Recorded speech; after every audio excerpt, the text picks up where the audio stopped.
kimi tutkun doğulur, tutkun ömür gün sürür. Kimi güneş şəfəqi saçıb gedir dünyada. Kimi düymə doğulur, düymə düşür budaqdan. Kimi qızıl kül kimi açıb gedir dünyada. Ayıp karəmi. Şeytan söyüş aparır fitnəsindən, felindən. Ev dağıtmaq gəlir yalnız onun əlinə.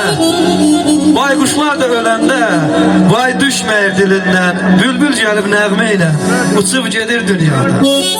Şüzayətə xoş günə qarşıyım. Mən bu dünyada necə xoş gün daşıyım. Kimi gəlir dərd bilmir, ay dostlar, deyir 100 il yaşayım. Kimi dərdin götürüb qaçıb gedir dünyada. Allah siz dostları həmişə sevincli eləsin. Xoş günlər görün. Həyatınızda dərd, qəm olmasın.